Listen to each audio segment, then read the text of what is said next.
पकड़ो पकड़ो पकड़ो, अरे बच्चे को लेकर भाग गया, पकड़ो। अरे क्या हुआ भाई, सुबह सुबह अपने गांव में ये शोर कैसा? अरे किसी के घर में चोरी या डकैती हुई है क्या? नहीं भाई, ध्यान से सुनो, लोग ढोल नगाड़े पीट रहे हैं, शायद कोई जंगली जानवर हो। पंडित ज्ञानचंद उधर से ही आ रहा है, आओ उसी से पूछते हैं।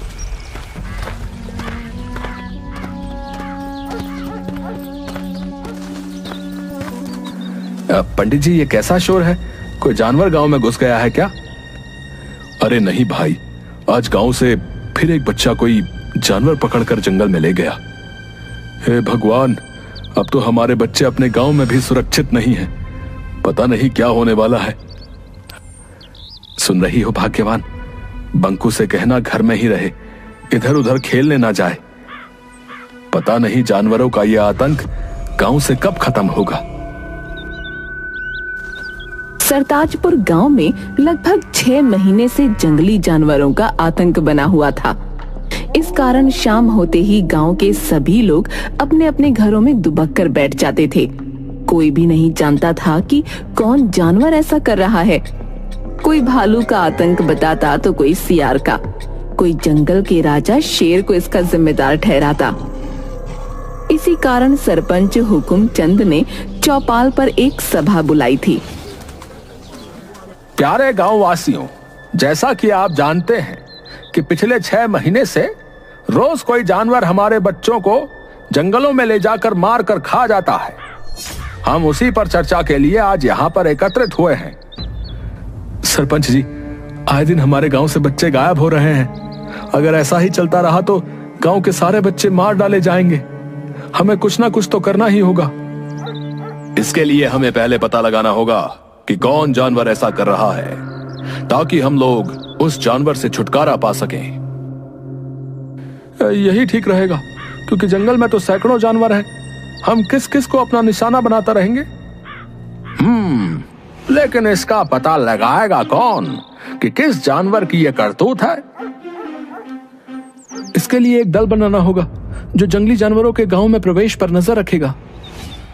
हाँ, यह ठीक रहेगा। मैं और कल्लू बाबा दोनों मिलकर रात में पहरा देंगे और पता लगाएंगे कि कौन सा जानवर हमारे बच्चों को गायब कर रहा है। तो ठीक है, फिर अगर तुम दोनों पता कर बता देते हो तो तुम्हें गांव की तरफ से 100 स्वर्ण मुद्राएं मिलेंगी, ठीक है? मरेगा, एक दिन सब मरेगा। ए बगले, चल भाग यहां से। जब से हमारे शमशान में रहने आया है, तब से ही पूरा गांव समस्याओं से घिरा है। भोगा एक अजीब सा डरावना व्यक्ति था, जो पिछले 6 महीने से शमशान में आकर रहने लगा था। कई बार शमशान के कुत्तों को मारकर खाते हुए देखा गया था। कुछ लोग इसे औघर बताते थे। कल्लू बाबा और जग्गी रात में गांव के बाहर पेड़ के मचान पर चढ़कर पहरा दे रहे थे। तभी सुबह करीब 4 बजे जंगल की ओर से कुछ खरखराहट की आवाज आती है। कल्लू बाबा, झाड़ियों के झुरमुट से कुछ आवाज आ रही है। चलो चलकर देखते हैं। हाँ चलो, तुम आगे चलो, मैं पीछे से देखता रहूंगा, ताकि पीछे से कोई जानवर तुम पर हमला नहीं कर सके। अरे कल्लू बाबा, तुम तो बाबा हो, भूत पिशाच को तो तुम अपने झोले में रखते हो। तुम आगे चलो ना, मैं तुम्हारे पीछे रहूंगा। ठीक है, लेकिन तुम पीछे मजबूती से डंडे पकड़े रहना। जैसे ही कोई आहट हो, सतर्क हो जाना। चलो आओ मेरे पीछे।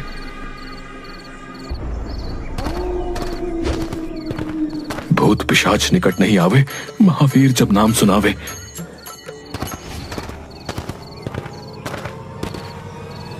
तभी जग्गी के पैरों में कुछ लताएं उलझ जाती हैं, जिन्हें निकालने के लिए जग्गी कल्लू बाबा के कंधे पर हाथ रख रोकता है। कल्लू बाबा को लगता है कि कोई भूत उसे पकड़ रहा है। वो चिल्लाते हुए भागने लगते हैं। भूत भूत भूत, बचाओ बचाओ। जग्गी तुरंत पीछे मुड़कर भागना चाहता है। तभी कल्लू बाबा बचाओ बचाओ करते हुए पीछे मुड़कर जग्गी के गले को पकड़ लेते हैं। उसकी पीठ पर चढ़ जाता है। जग्गी को लगता है कि सचमुच भूत उसकी पीठ पर चढ़ गया। वो पूरी ताकत से दौड़ पड़ता है और लताओं से उलझकर कल्लू बाबा के साथ ही गिर पड़ता है। बचाओ कल्लू बाबा बचाओ, मेरी पीठ पर भूत चढ़ा है, मर गया रे। अरे मेरे बाल बच्चों का क्या होगा? अबे चुप, पीछे से कंधे पर हाथ रखकर मुझे खुद डरा दिया और अब चिल्लाकर और डरा रहा है। बड़ा बाबा बने फिरते हो, भूत बैताल प्रेत पिशाच सभी को अपनी चोटी में बांध कर रखते हो और कंधे पर हाथ रखते ही डर गए। ढोंगी बाबा कहीं के। रुको रुको, गौर से ये आवाज सुनो, लगता है सचमुच कोई खूंखार जानवर हमारी तरफ ही आ रहा है। देख क्या रहे हो, भागो। दोनों भूत भूत चिल्लाते हुए गांव की ओर भागते हैं। सुबह होने ही वाली थी। कुछ लोग चौपाल पर आग ताप रहे थे। उन्होंने दोनों की आवाजें सुनी तो उनकी ओर लाठी डंडे लेकर दौड़े। बचाओ बचाओ, भागो भागो, पीछे भूत आ रहा है। अरे कौन सा भूत? अरे कैसा भूत भैया? तुम्हारे पीछे तो कोई नहीं है। अरे है, अरे सुनो आवाज सुनो, वो इधर ही आ रहा है, भागो। आवाजें लगातार बढ़ती ही जा रही थीं। सभी डर के मारे अपने अपने घरों में बंद होकर सहमे हुए खिड़की से देखने लगते हैं। तभी बंकू अपने घर से एक डंडा लेकर बाहर आता है। बेटा घर के अंदर आजा, देखो ना जी अपना बंकू बाहर चला गया है। अरे बेटा बंकू अंदर आजा, देख बेटा सभी लोग अपने अपने घर के अंदर हैं। नहीं पिताजी, हमारे कई दोस्त गायब हो गए हैं। आज हम भी देखेंगे कि कौन है जो हमारे गांव के बच्चों को गायब कर रहा है। मरेगा, सब मरेगा। तभी उधर से जुगनू की आवाज आती है। बंकू, अरे भैंसिया का रस्सी पकड़, अरे आधे घंटे से पूरा गांव दौड़ा रहा है। बंकू भैंस की रस्सी पकड़ लेता है। भैंस के पैर के पीछे एक बाल्टी फंसी हुई थी, जिसके ईंट पत्थर से टकराने से आवाज निकल रही थी। भैंस तो मैं द्वार पर बांध कर आया था, फिर ये खुली कैसे? वो माँ ने कहा कि बाहर भैंस को ठंड लग रही होगी, उसे गौशाला में बांध दो। भैंस बिदक कर भागने लगी, भागते हुए उसके पैर में बाल्टी फंस गई। जग्गी और कल्लू बाबा, है? तुम लोगों के डरपोक होने के कारण आज पूरा गांव भयभीत हो गया भाई। वो तो बंकू ने बहादुरी दिखाई, लेकिन बात तो यही है कि आखिर बच्चों का शिकार कौन कर रहा है? तभी सेठ मंगत लाल रोते रोते आता है। सरपंच जी, मेरा बेटा सुधीर घर पर नहीं है। नौकरों ने बताया कि सुधीर को शेर दबोच कर ले गया है जंगल की ओर। हाय मैं लुट गया, हाय मैं बर्बाद हो गया, मेरा इकलौता बेटा। धैर्य रखो मंगत लाल, धैर्य रखो। हम सभी उसी का उपाय ढूंढने के लिए यहाँ इकट्ठा हुए हैं। सुधीर मेरा भी दोस्त था, हमें उसे ढूंढना ही होगा। बंकू घर में बिना बताए जंगल की ओर चल देता है।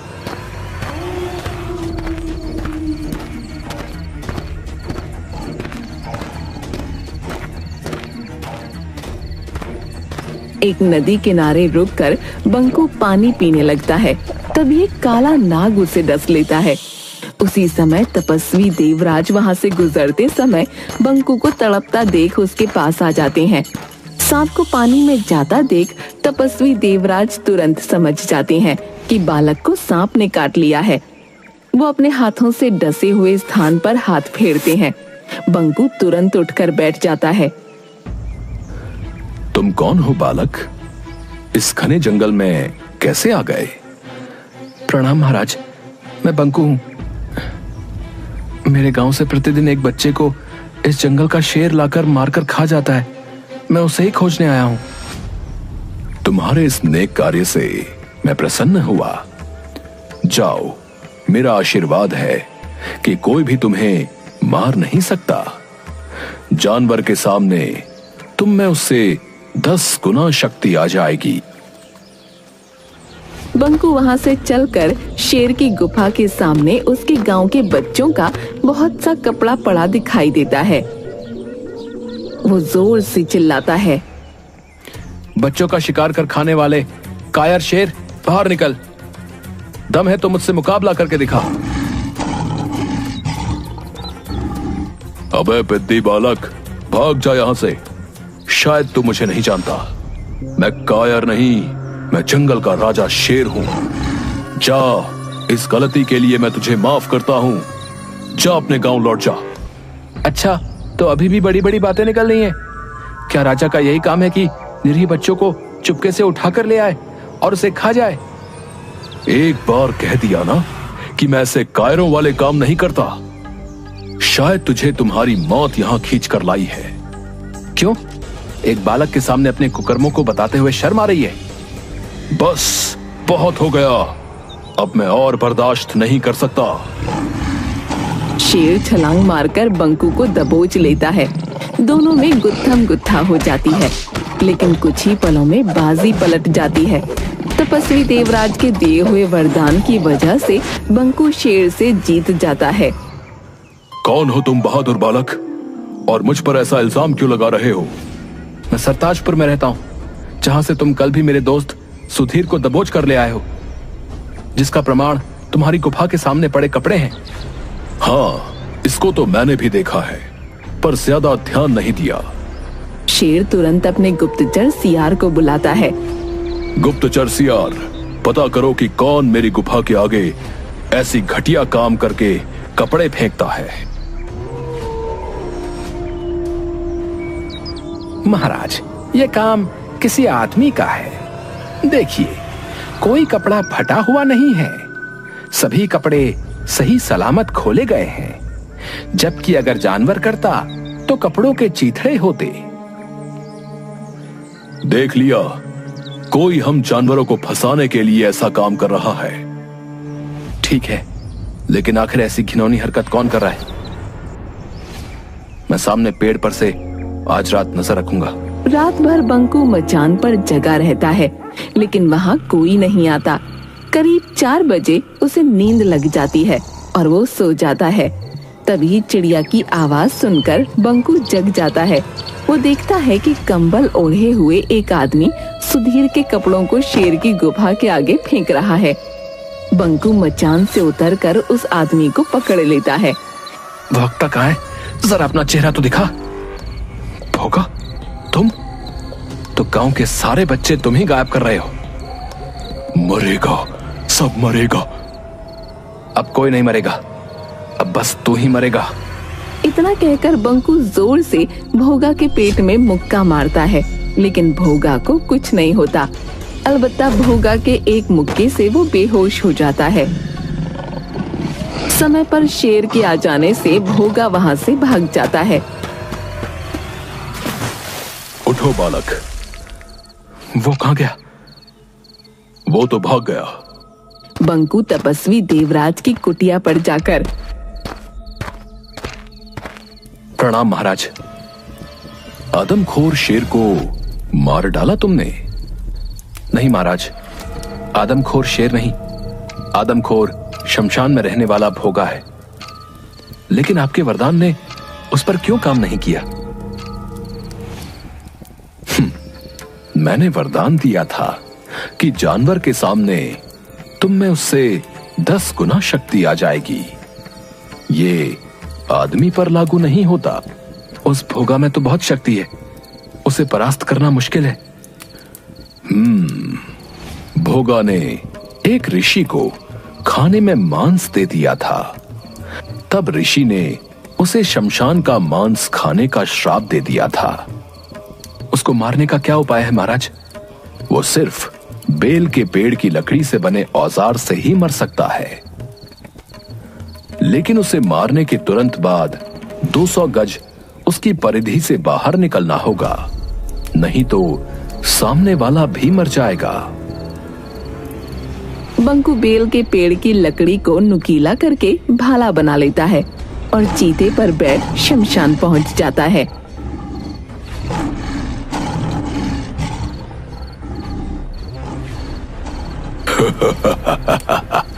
आ गए, आज तेरी मौत तुझे यहां खींच लाई है।